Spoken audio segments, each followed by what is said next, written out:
우리에게 주시는 하나님의 말씀은 시편 13편 1절로 8절 말씀입니다. 시편 13편 1절부터 8절 말씀입니다.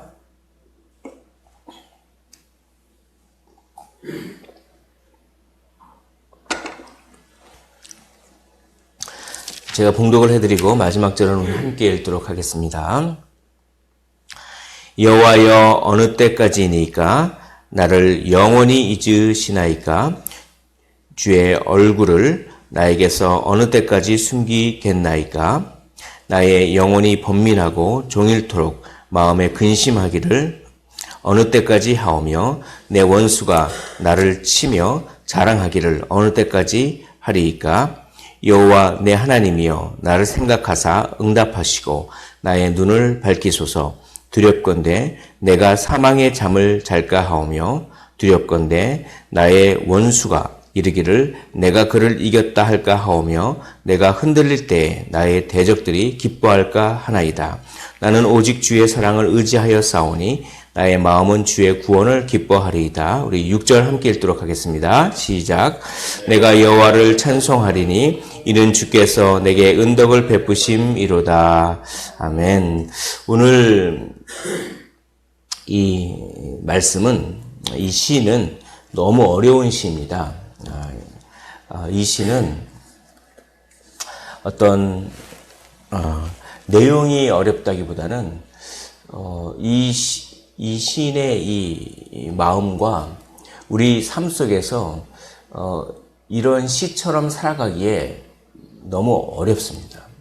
오늘 시는 제가 참 묵상을 하더라도 이 시인의 마음을 다 이해할 수가 없겠더라고요. 오늘 이 시는 두 가지 주제를 우리에게 전해줍니다. 하나는 고난, 또 하나는 기다림입니다. 1절부터 2절까지 보면 어느 때까지입니까? 라고 하는 말씀을 무려 4번이나 반복합니다. 여호와여, 어느 때까지이니까? 주의 얼굴을 나에게서 어느 때까지 숨기시겠나이까? 그리고 내가 그렇게 마음에 근심하기를 어느 때까지 해야 합니까? 내 원수가 나를 막 때리고 치고 공격하는 것이 어느 때까지 그것이 있겠습니까? 라고 하면서 어느 때까지, 어느 때까지, 어느 때까지, 어느 때까지. 이거는 이 시인이 다윗의 시라고 했는데 기다리다가 지쳐서 더 이상 기다릴 수 없다고 하는 것을 하나님께 아예 선포를 해버리는 것입니다. 저는 더 이상 못 기다리겠습니다.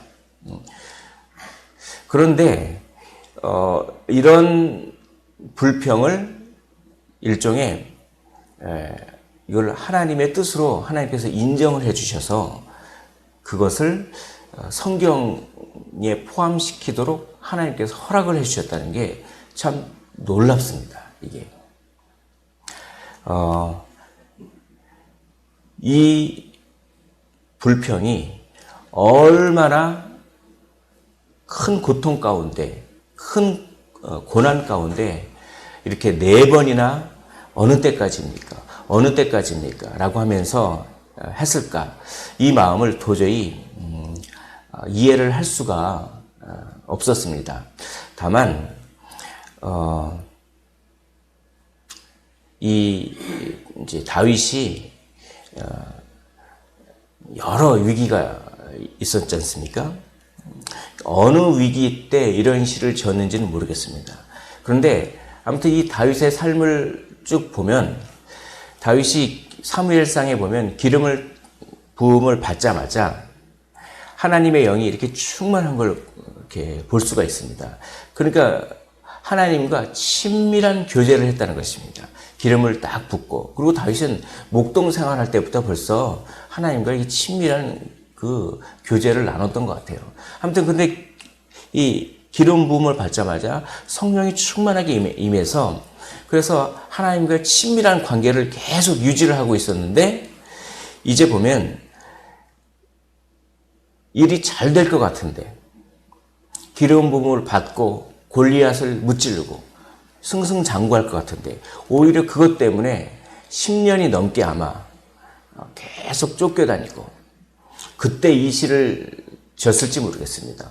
혹은 다윗이 많은 전쟁 가운데서도 혹은 아니면 나중에 압살롬에게 쫓길 때 아무튼 다윗의 이 파란만장한 그 생활 가운데 어떤 것이 배경인지는 모르겠지만 분명한 것은 다윗은 지금 이 시인은 지금 그렇게 전에는 하나님과 친밀한 관계가 있었지만 지금은 전혀 하나님의 도움을 받지 않고 있다고 느낄 정도로 하나님이 그 시인의 삶에 개입하시고 간섭하지 않는 것처럼 느낄 정도로 그렇게 고통스럽고 고난이 있다라고 하는 그것만은 분명합니다. 그래서 여호와여 어느 때까지이니까 라고 한 다음에 나를 영원히 잊으시나이까 여호와께서 영원히 잊은 것 같다라고 합니다. 주의 얼굴을 나에게서 어느 때까지 숨기겠나이까 주님의 얼굴이 꼭 숨겨져 있는 것 같습니다. 그리고 내가 계속 번민하고 하루 종일 마음에 근심을 하는데 그것이 하루 이틀 사흘 계속 돼서 나는 계속 마음에 근심하면서 근심하기 때문에 뭐 합니까? 기도하죠. 근심하는데 기도합니다. 그런데 그 근심이 사라지질 않는 거예요. 제가 기도했는데 기도하자마자 근심이 사라지면 얼마나 좋겠습니까? 그런데 종일토록 근심했는데 기도했는데 또 마음에 근심이 또 생기고 그것이 하루 이틀이 아니니까 이게 기다리고 참다 언제까지 제가 이렇게 기도해야 합니까? 언제까지 제가 이렇게 계속 근심해야 합니까?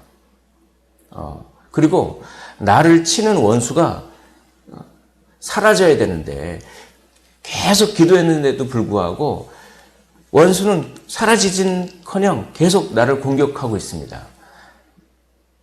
그러니까 이런 상황을 제가 그렇게 깊게 이해는 할 수 없을 정도로 그렇게 아주 심한 고난과 고통 가운데 중요한 것은 이렇게 어느 때까지입니까? 라고 이렇게 불평하는 것을 하나님께서 그것을 기뻐 받으셨다라고 하는 것이 참 중요합니다. 그래서 어느 때까지입니까? 라고 하는 기도를 우리가 할 수가 있습니다. 참고 기다리기 힘들 때 어느 때까지입니까? 라고 우리는 기도해도 그것이 하나님께서 기뻐 받아주신다고 하는 것을 이 성경을 통해서 딱 인정을 해 주시는 것이죠. 그런데 여기에는 한 가지 어떤 깊은 뜻이 있습니다. 뭐냐면 이 시인은 왜 이렇게 불평했냐면 이걸 믿었기 때문입니다. 고통과 고난 가운데 하나님께서 함께 계시고 그 고통의 해답은 오로지 하나님만 주실 수 있다. 이걸 믿었기 때문에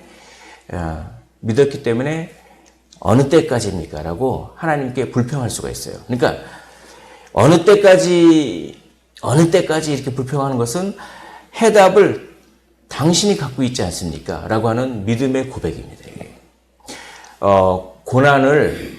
고난을 대하는 태도가 여러 가지가 있습니다. 크게 두 가지 정도가 있습니다. 이게 운명으로 받아들이는 그런 태도가 있습니다. 그래서 그냥 운명이지 뭐라고 하는 그런 종교들도 있죠. 고난을 대하는 태도가 운명론적인 그런 그냥 뭐 이 고난을 받아들이자라고 하는 그것은 성경적이지가 않습니다. 또 고난을 받아들이는 두 번째 태도는 내가 죄를 져서 이런 고난이 오는구나라고 그렇게 받아들이는 데가 있습니다. 내가 무슨 죄를 졌길래 이렇게 고난이 있을까? 이것은 부분적으로는 맞습니다. 부분적으로 자기를 돌아봐야 되지만 그러나 애매한 고난이 있습니다. 애매한 고난. 여기서 이 시인은 아마 애매한 고난을 의미할 거예요. 이렇게 고난을 대하는데 무조건 자책하는, 내가 뭔 죄를 졌길래 이렇게 할까라고 하는 것도 성경적이지 않습니다. 물론 자기를 돌아봐야 되지만, 그러면 어떻게 고난을 대할까요? 바로 이겁니다. 바로 이거예요. 고난을 허락하신 분도 하나님이고 고난의 해답을 주실 분도 하나님이기 때문에 고난을 못 기다리겠으면 차라리 불평하라고 하는 것이 성경적인 태도라고 하는 것입니다. 이게 굉장히 깊은 뜻이 있어요. 욥이 그렇게 했죠. 그래서 어느 때까지입니까?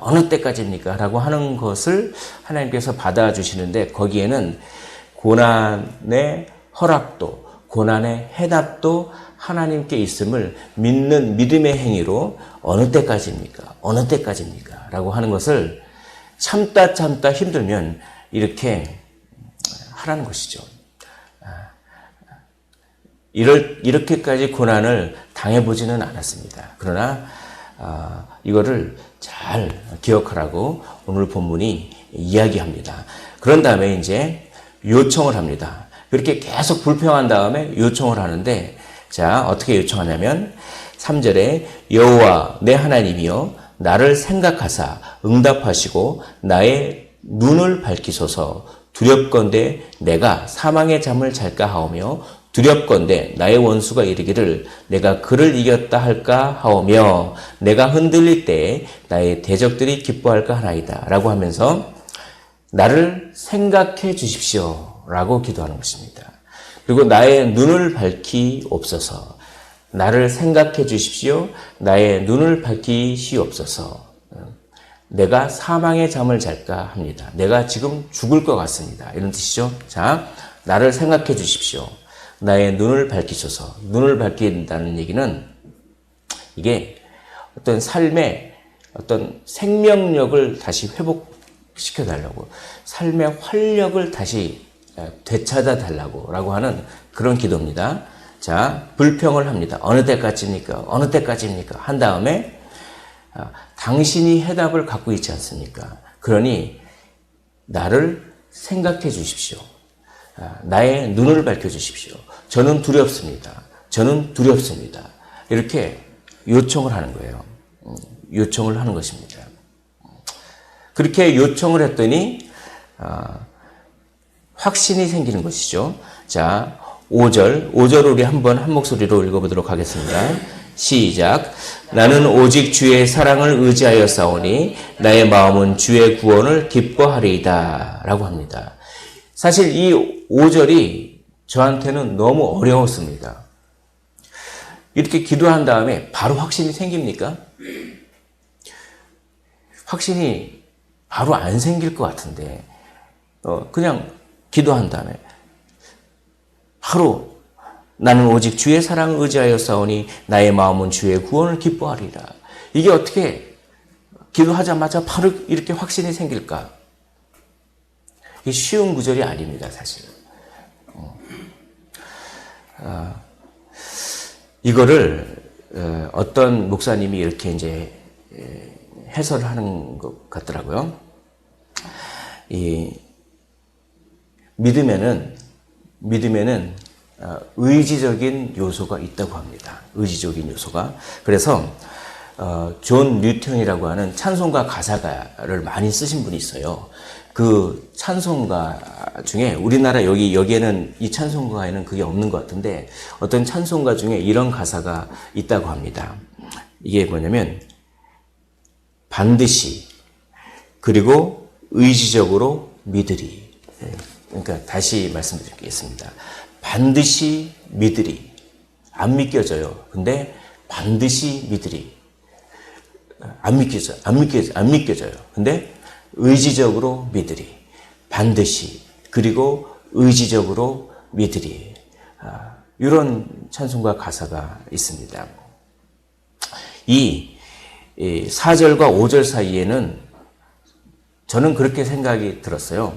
이 4절과 5절은 한 번에 이루어진 것이 아닌 것 같습니다. 계속 불평하고 계속 요청하고 그러는 과정 중에 또 이게 안 믿어질 때는 어떡합니까?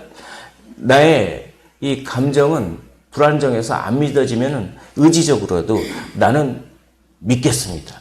나는 반드시 믿겠습니다. 뭐 이런 과정을 계속 겪은 것 같습니다.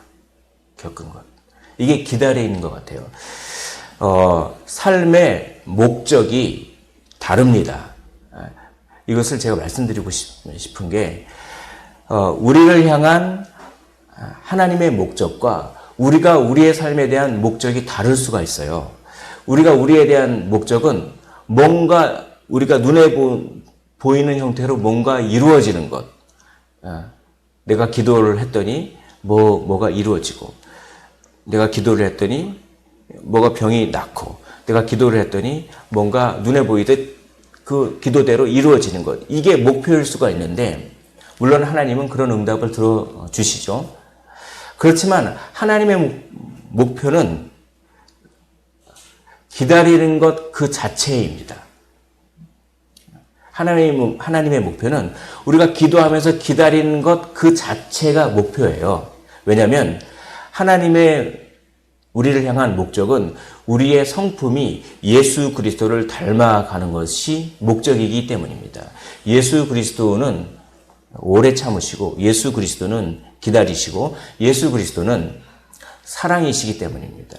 사랑은 오래 참고, 사랑은 모든 것을 견디느니라. 그래서 예수 그리스도의 성품, 그 사랑의 성품을 우리가 담기를 원하는 것이 하나님의 목적이기 때문에 우리가 쓰러지지 않을 정도로 적당한 고난을 주심으로 말미암아 하나님께는 적당한데 우리한테는 죽을 것 같죠, 그게.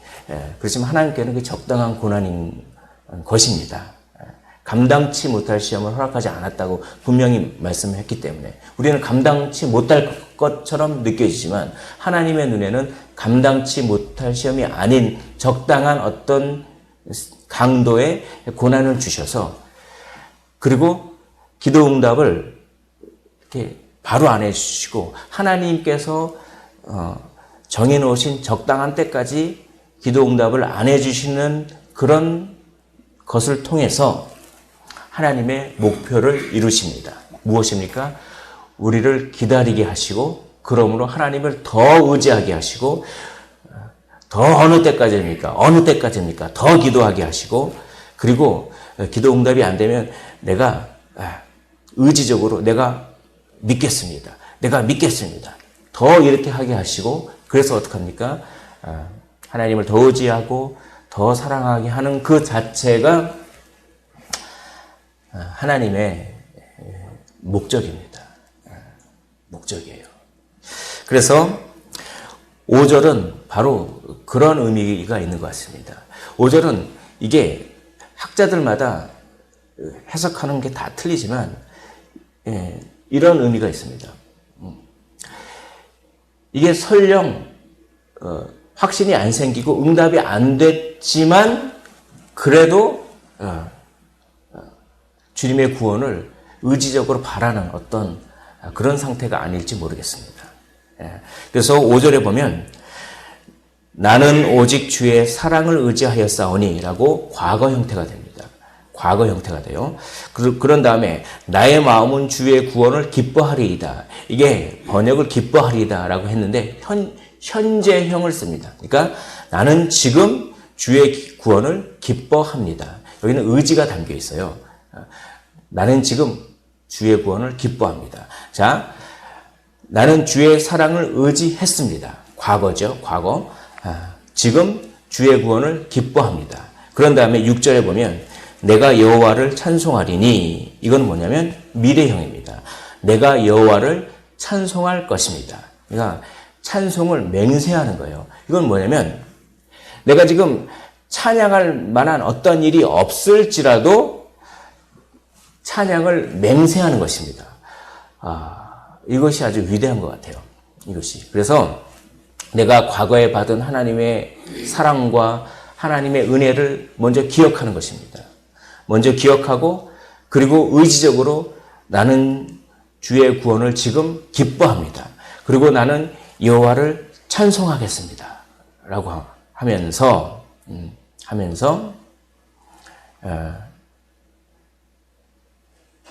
의지적인 믿음으로 끝까지 기다리고 있는 그런 모습이 아닐까 생각을 해봤습니다. 물론 확신의 마음이 아마 들었겠죠. 그리고 끝내는 그런 확신의 마음이 들었고 거기에는 한 번에 된 것 같지는 않습니다. 오랜 기다리면서 계속 의지적으로 맹세하고 믿었던 그리고 기억했던 하나님의 그 은혜를 기억했던 그런 삶의 모습이 여기 다 담겨 있습니다. 그래서 어떤 분이 이걸 이렇게 고백합니다. 이 시를 읽으면서 이렇게 고백합니다. 나는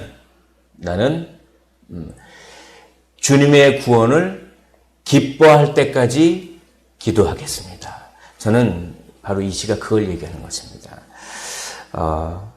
하나님의 뜻을 가장 명확한 형태로 알려주시는 것이 성경의 데살로니가 전서에 있습니다.